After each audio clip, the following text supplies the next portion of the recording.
There are a few attitudes that have caused more misery in the world than righteous indignation. Started thinking about this for personal reasons and also in the wake of the shooting in South Carolina, where they interviewed somebody on the news who knew some of the victims, and he talked about righteous indignation as an understandable response to what happened.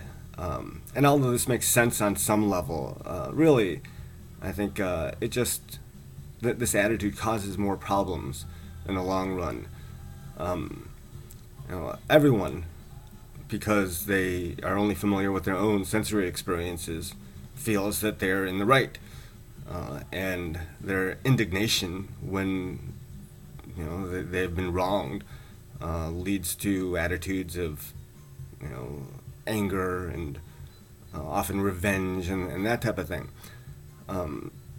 It's related to this famous Christian idea of turning to the other cheek, that is the kind of more noble response. And people talk a good game about this, but really it's a very difficult thing to do, to turn to the other cheek genuinely, to forgive someone without contempt for that person.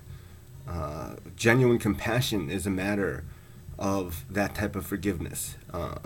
And like I said, it's a very difficult thing to do. The Buddha, though, offers a method to cultivate this possibility, where through meditation one learns about oneself and about these attitudes that lead to just more anger and misery. I have a 10-year-old daughter who is a big fan of Ellen.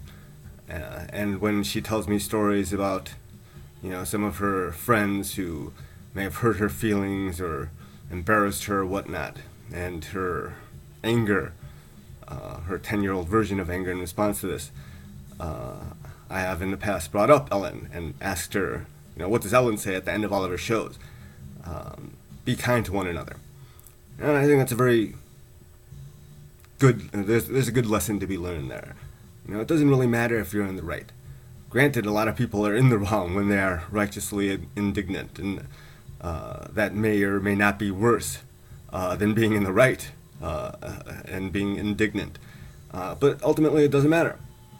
If you have this attitude that my being in the right is more important than anything else, like I said, it just leads to more problems. The Buddha, there's a story about him trying to resolve disputes among his students.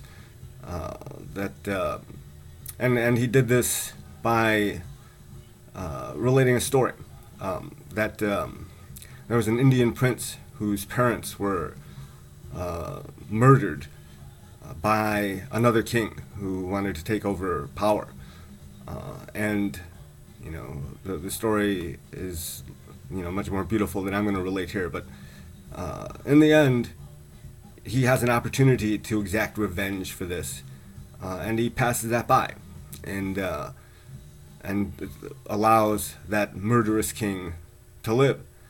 And that's really the only way to stop this cycle of violence and misery, turning to the other cheek.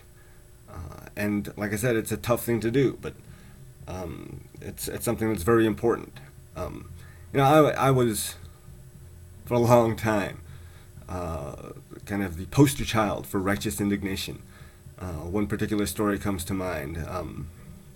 As co-chair of the department, we had a faculty search, and some of our part-time faculty applied for the job, and this one person, basically was told that she was not hired for this position through a robo email, which was very hurtful. And I got very upset at the HR person who allowed this to happen, even though we specifically asked him to not do anything like this. And I just basically chewed him out, And again, I thought I was in the right, and I thought I had every right to to have this attitude. But all I did was hurt this other guy's feelings, and he just took it. And I guess there's something to be said for that. And but looking back, I just realized how counterproductive this attitude is. No matter how right you may be, to have this attitude just generates more misery. I